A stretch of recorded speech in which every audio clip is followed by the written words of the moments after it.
అందరికీ నమస్తే అండి. జగన్మోహన్ రెడ్డి గారు ఈరోజు అచ్యుతాపురం వెళ్ళారు. అనకాపల్లి జిల్లాలోని అచ్యుతాపురం వెళ్ళి ఆ ప్రమాద బాధితుల్ని పరామర్శించారు. సో ఈ పరామర్శ ఎలా జరిగింది అంటే అక్కడ బాధితులను జగన్మోహన్ రెడ్డి గారి మార్కులో జరిగింది. నేను ఇక్కడ చూడండి, మీరే అర్థం చేసుకోండి. నేనేమీ తప్పు మాట అనట్లేదు, నేనేమీ విమర్శించట్లేదు. ఆయన మార్క్ ఆఫ్ పరామర్శ ఎలా ఉంటుందో తెలుసుగా, ఆ ఎక్స్ప్రెషన్స్ ఎలా ఉంటాయో తెలుసుగా. సో ఆ రకంగానే అక్కడ పరామర్శ జరిగింది.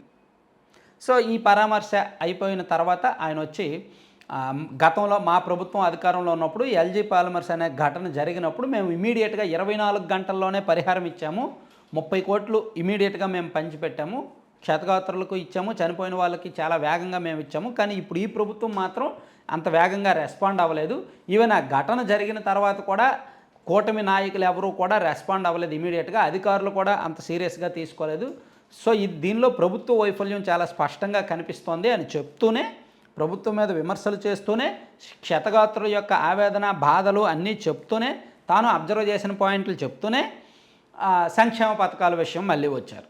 సంక్షేమ పథకాలు అమలు చేయట్లేదు, విద్యార్థులకు ఫీజు రియంబర్స్మెంట్ లేదు, రైతు భరోసా లేదు, అది లేదు ఇది లేదని మాట్లాడారు. అంటే ఎక్కడికి వెళ్ళినా చుట్టూ తిరిగి మళ్ళీ సంక్షేమ పథకాల దగ్గరికి రావడం అలవాటు అయిపోయింది.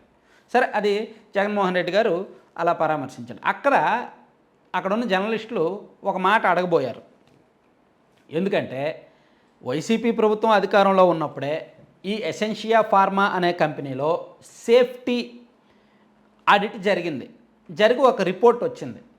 ఆ రిపోర్ట్లోనే చాలా క్లియర్గా పైప్ లైన్స్ లీకేజీలు ఉన్నాయి, పైప్ లైన్స్ నిర్వహణ బాగులేదు, వాటిని మార్చాలి అని వాళ్ళు చాలా స్పష్టంగా ఇచ్చారు. పైప్ లైన్ లీకేజీలు ఉన్నాయి, లేకపోతే ప్రమాదం జరిగే అవకాశం ఉందని లాస్ట్ ఇయర్ రిపోర్ట్ ఇచ్చారు. అంటే వైసీపీ అధికారంలో ఉన్నప్పుడే రిపోర్ట్ ఇచ్చారు. ఆ రిపోర్ట్ కూడా మనం నిన్న చూపించాం. సో అంటే వైసీపీ అధికారంలో ఉన్నప్పుడే దానిలో లోపాలు గుర్తించారు. మరి ఎందుకు ఆ పరిశ్రమను మూసేయలా? ఎందుకు ఆ పరిశ్రమ మీద చర్యలు తీసుకోలేదు? సో ప్రమాదం ఇప్పుడు జరిగింది కరెక్టే, ఈ గవర్నమెంట్ ఉన్నప్పుడు ప్రమాదం జరిగింది. కానీ ప్రమాదానికి కారణం ఏదైతే ఉందో అది గత ప్రభుత్వం ఉన్నప్పుడు ఉన్నట్టుగా నమోదైంది. కాబట్టి దాన్ని పట్టుకోవాలి కదా.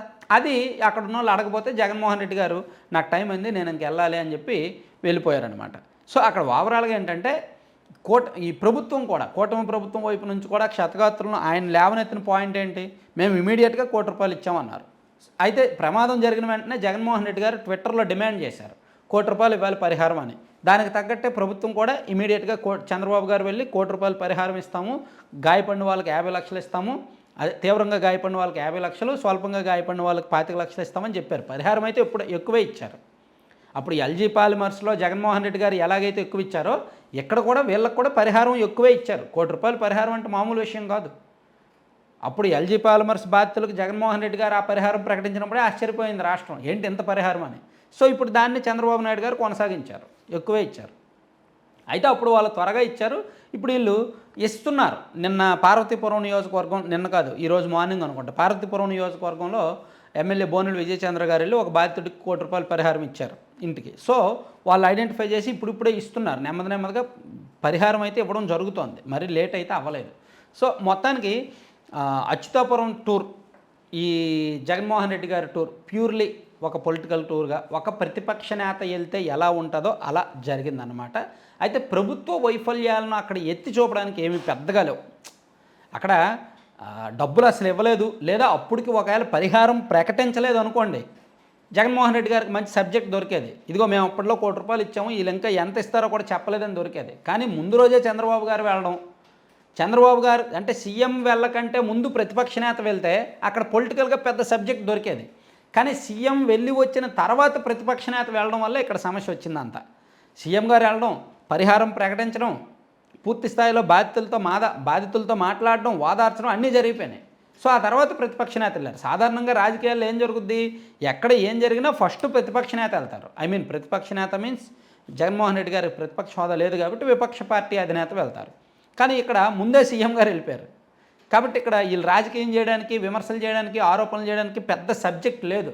లేక ఏదో అలా క్రియేట్ చేసి అలా చెప్పాలి కాబట్టి చెప్పినట్టు అలా చెప్పుకొని వచ్చేశారు. సో పెద్ద ముద్ర అయితే వేయలేదు, పెద్దగా చూపించలేదన్నమాట. అది. Thank you.